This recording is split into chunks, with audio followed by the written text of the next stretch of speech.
Just a quick video before I drink my coffee. I noticed that the 2020s of the past are definitely like today, at least when it comes to like feelings of how people, like people who are like sick and disabled and fat or whatever. All those people were just scapegoated during COVID to just let die, and they were sick anyway, so they were bound to die. There was this dude named Grade A Under A who would just like ramble along saying, "Oh, only 1% of people died, so it's not that big of a deal, and kids aren't really gonna get sick." So then you had Joe Rogan, who seems like the most important person to be talking about this type of stuff, talking about how kids and healthy quote unquote people don't have to get vaccinated, and how he's just bad mouthing like people who do get it because they were bound to get sick and die anyways. I feel like there's probably a ton of people who have these opinions. I have a friend who have this opinion has this opinion. Sorry, I haven't drinking any coffee yet. When I moved back into Hamden, I finally saw my friend. He was talking to me about COVID, saying like 1% ain't a thing. It's not that bad at all. And it's like um,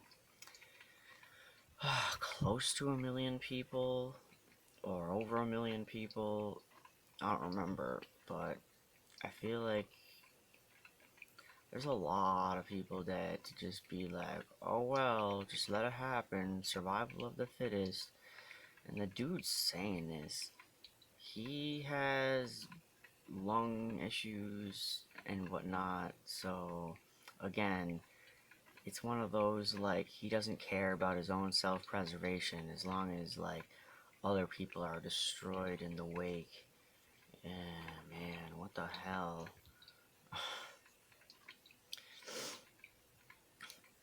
Oh, um, yeah, and like another thing with the 2020s of today. Well, no, we're still in the progressive era of 1890 to today, and we're still slowly attempted. We're slowly having our rights attempted to be taken away by nationalists and crazy nonsensical people like Republicans. You know, Marjorie Taylor Greene vote no for baby formula just so they can keep it on the like playing field constantly, and you just got a whole bunch of people just like instead of like I mentioned this before, but instead of like calling the LGBT community unscientific, now they're just called groomers, and anyone who's claiming to teach this to kids is just being like told they're borderline uh, pedo or whatever, and it's really messed up. Kids should be figuring this stuff out like in middle school at the least. So yeah, I feel like if parents were more like accepting, and we were more aware of like the spectrum, not just gender, which is a little arbitrary, but sex and stuff, different expressions, like completely. So yeah, it's almost like the Weimar Republic all over again, because we still have Joe, who I guess was anti-trans, would always badmouth trans women and say they're not real, women, they're not real men, blah blah blah. Uh, at least he's for Roe versus Wade, but I'm not here to like, do battle over human rights. What he values versus what he doesn't, and is what's good that he values, and if it's better than what he values over what he doesn't. I'm not here to compare that. And then you had Matt Walsh, who I think I brought up. He is an insane human being. He visits children to tell them that their identity is wrong, that them thinking they're a woman is akin to another animal, like a walrus, which is insane. that's borderline almost racism speak. It's just pure dog whistling when you're just like comparing the other side or otherizing the other with like, oh, look at that animal. You know, it's really a shame that we use other animals like that, but you know, I'm gonna make a different video for that. All these people that are just like calling teachers teaching LGBT like groomers, and slowly encroaching rights being taken away as we're like the most diverse. We're so tolerant in this day and age, like the most tolerant. Violence has declined statistically, if depending where you're, you know, I feel like it's skewed depending on, you know, obviously to our standards within the statistics, we have experienced a lot of violence. Like, we experienced, like, you know, a few terrorist attacks, but most terrorist attacks are like white dudes. Um, well, we had Charlottesville, and it seems like we have to experience a lot more civil unrest as people who have always been pushed are just finally pushing back. And when they do, it's like, oh, see, they can't have the rights. Look at how crazy they are. Like, you're just supposed to sit back and just let generational pushing just, you know, you're supposed to somehow keep your ground and not fall over. Yeah, I don't know about that. Yeah, so you cannot be complacent.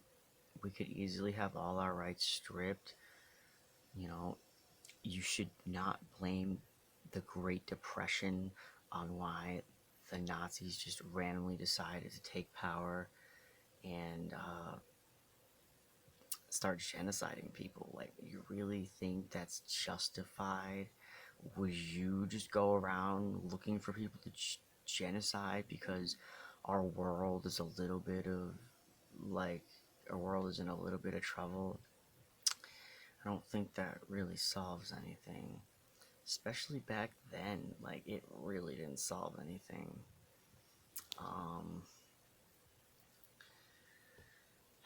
You know, if you ask me, I have this sort of conspiracy theory about the Great Depression and the eugenics movement.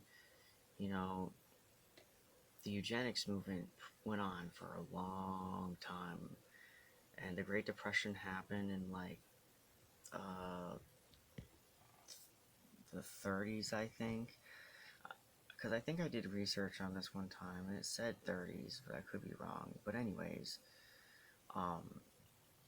you know, there was a lot of people just being murdered, and there probably wasn't enough voters to keep up with the people that were being like killed and sterilized. Assuming the voter base would have been mostly immigrants, but with how much America was literally just sterilizing people, like over 20,000 people, I'm pretty sure that would affect your voting, you know?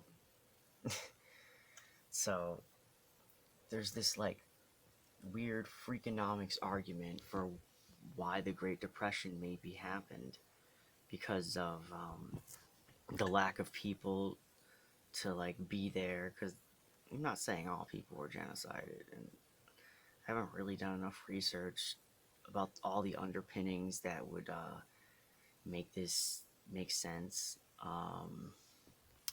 But when I was doing, you know, minor research in the history and whatnot, I really felt like it added up with how many people that we were killing and sterilizing and not having children, thus not having